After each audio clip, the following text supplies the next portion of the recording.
Olá pessoal, tudo bem? Professor Pitt apresentando mais uma aula de física básica direcionada para o ensino médio. A nossa aula de hoje abordará os conceitos científicos que envolvem ondas estacionárias, mas ondas estacionárias em cordas. Então estarei trabalhando aqui com termos gerais e específicos desse tópico.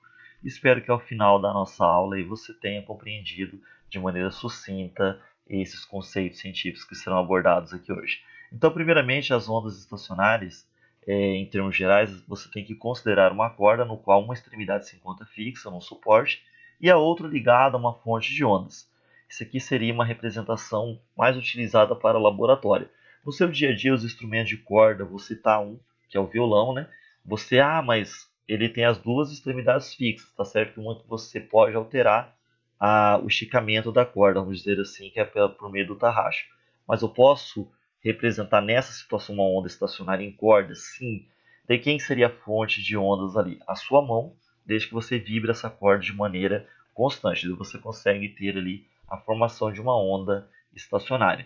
Daí, se essa fonte produzir, conforme eu havia falado, né, ondas com frequência constante, elas sofrerão reflexão na extremidade fixa e então ocorrerá uma interferência da onda incidente com a refletida.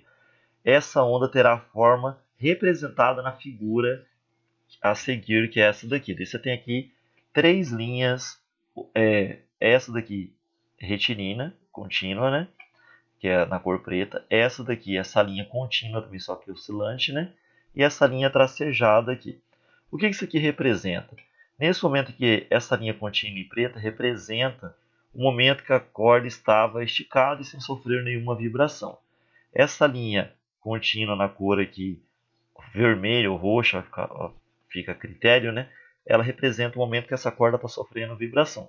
Como essa corda está entre duas extremidades fixas, o que acontece com ela? Se você vibra ela de maneira constante, você tem esse formato de onda nela aqui, que nós chamamos de senoidal ou transversal. Essa onda, ao se deparar com essa extremidade fixa aqui, ela sofrerá reflexão. Essa reflexão ocasionará na onda uma inversão de fase, ou seja, chega a fase vale, voltará a crista. Então agora a onda que retorna é essa linha tracejada. Quando chega aqui, essa onda novamente sofre uma reflexão com a inversão de fase. Chega vale, voltará a crista. Só que o nosso olho ele perceberá tanto ora essa linha contínua que chega, ora essa linha tracejada que sai, ao mesmo tempo. Daí é a hora que você tem uma onda estacionada entre duas extremidades fixas e você vai ter a formação dessas figuras aqui que lembra uma bola de futebol americano ou um quibe aí representando os salgados aí do nosso dia a dia. Daí nós iremos trabalhar com esses pontos aqui, que são chamados de nós, né, que serão pontos de interferência, e os outros aí que nós veremos mais à frente aí. Então vamos dar a continuidade aí. Então a onda formada ela terá a forma ora da linha contínua, ora da linha tracejada, conforme eu havia falado. Então, ora você terá o formato da onda com a linha contínua, ora com a linha tracejada, formando assim uma onda estacionária. Então definimos então, olha só que bacana, ondas estacionárias como sendo aquela obtida pela interferência de duas ondas iguais que se propagam no mesmo meio e em sentidos contrários. Lembrando que nós entendemos por ondas iguais aquelas que possuem mesma frequência, mesma amplitude, mesmo comprimento de onda e mesma velocidade. Daí aqui nós temos os elementos das ondas estacionárias, que são cruciais para você entender de maneira mais abrangente esse tópico aqui. Então aqui, conforme eu já havia falado, esses pontos aqui que está sendo simbolizado pela letra N representa nós ou nodos, né? Que são os pontos de interferência destrutiva. Então aqui você tem um ponto de interferência destrutiva, aqui um, aqui outro, aqui outro, aqui outro. Esse V representa os ventres, né, que são pontos de interferência construtivo. Então esse ventre pode ser representado tanto em cima quanto embaixo. E ele será a junção dessas duas amplitudes aqui. Tanto a amplitude do pulso de cima quanto a amplitude do pulso de baixo. Somadas, por isso você tem uma interferência construtiva que é chamada de ventres, ok? A distância entre dois nós, você terá, eu vou até marcar aqui para você, ó, você terá essa figura aqui, ó, a distância entre dois nós aqui. Essa distância entre dois nós aqui que representa essa figura que começa aqui e termina aqui, toda ela é chamada de fuso ou harmônico. Chamado difuso ou harmônico, tá bom? Então aqui nessa figura você teria um harmônico, dois harmônicos, três harmônicos, quatro harmônicos. E detalhe, como cada harmônico ele corresponderá à distância entre dois nós, então a distância entre dois nós corresponde à metade de um comprimento de onda. Lembra que para você ter uma onda ou uma oscilação completa, você precisa da distância de três nós. Então, se um fuso ele corresponde à distância entre dois nós, então nesse caso aqui ele corresponde a uma equivalência de meio comprimento de onda. Se você tiver dois fusos, daí sim representa um comprimento de onda. Detalhe, a distância entre um ventre e um nó, ou entre um nó e um ventre, é metade de um fuso. Então, se um fuso inteiro já é metade de uma onda, a distância entre um nó e um ventre, ou entre um ventre e um nó, ela corresponderá a um quarto de um comprimento de onda. Mas por que você está falando que um fuso é meia onda, meio fuso é um quarto de onda? Calma, nós já trabalharemos com essa relação mais à frente. Então, para isso, ó, vamos usar as legendas dos elementos que foram apresentados na figura. O V representa o ventre da onda, que corresponde ao ponto de crista ou vale, ou seja, ao ponto que sofre interferência construtiva. O nó ou nodo da onda, que corresponde ao ponto de interferência, interferência destrutiva.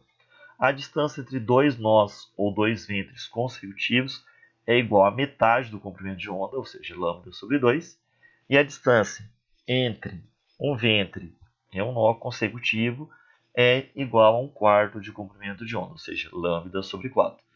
Um fuso corresponde à distância entre dois nós consecutivos, ou seja, meio comprimento de onda. Assim, as ondas geradas numa corda dependem de vários fatores, como veremos, dada a corda, né? Então, quais são esses fatores que também dependem a essa geração da fonte dessas ondas estacionárias em cordas? Primeiramente, essa corda tem que estar esticada. Para estar esticada, ela tem que estar submetida a uma força de tração. Então, quando você faz uma força de tração numa extremidade, essa força de atração será aplicada na outra. Então aqui nós temos a mesma força que é aplicada aqui, ela será aplicada aqui. Daí nós temos aqui os pares de ação e reação, ou vice-versa. Então a força de tração aqui ela interfere no processo da geração das ondas estacionárias. Outro fator que é preponderante aqui também é a massa da corda que está gerando essas ondas estacionárias. Então esse M aqui representa a massa da corda. E o L representará o comprimento, que é a distância entre as extremidades fixas ou o comprimento da corda simplesmente. Então, o que acontece aqui? O matemático inglês Brooke Taylor relacionou essas grandezas determinando assim a velocidade de propagação da onda na corda.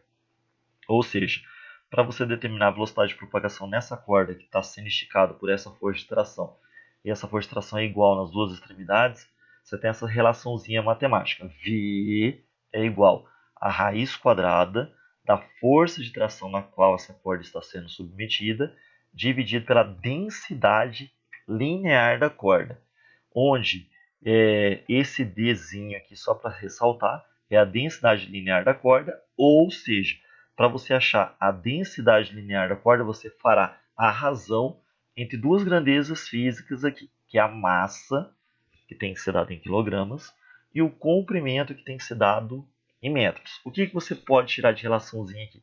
Quanto maior o comprimento da corda, menor é a sua densidade, ou seja, são grandezas inversamente proporcionais.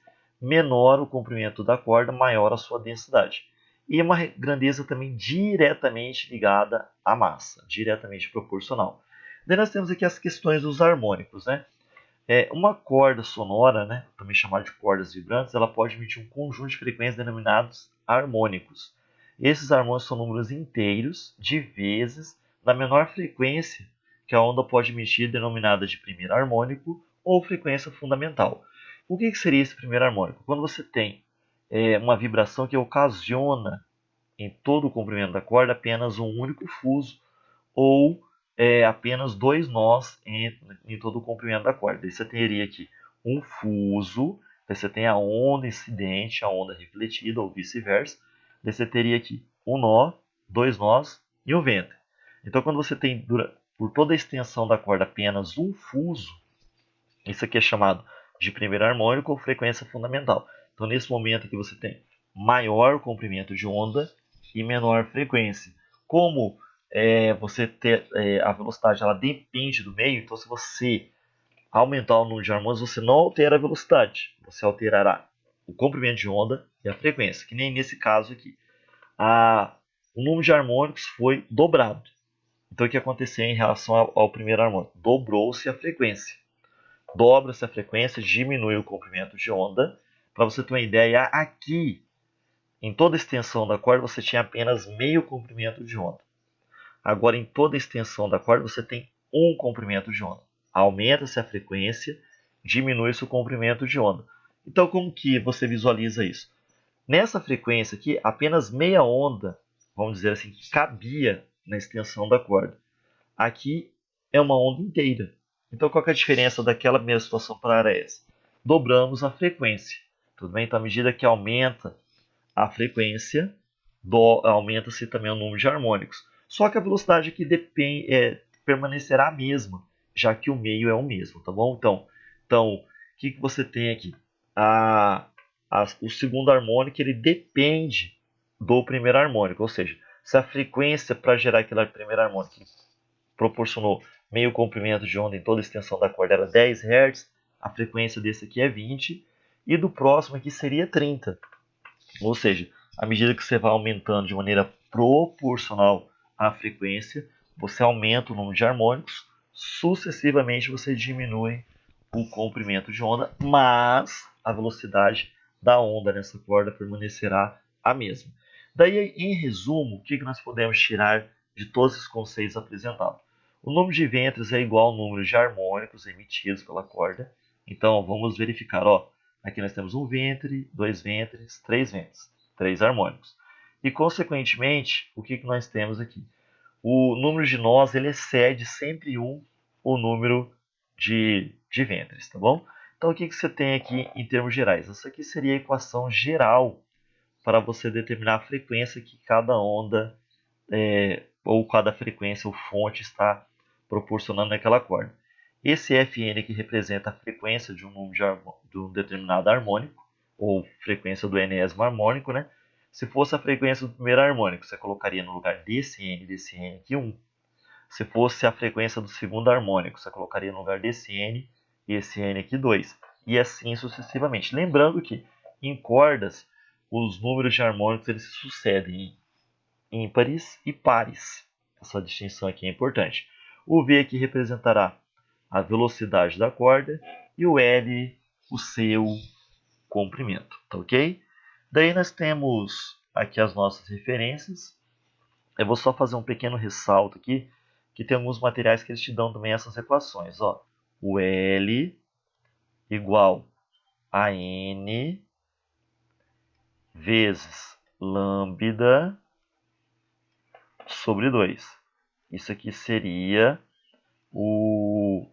uma das equações fundamentais para você determinar o comprimento de onda, o número de harmônicos ou o comprimento da corda.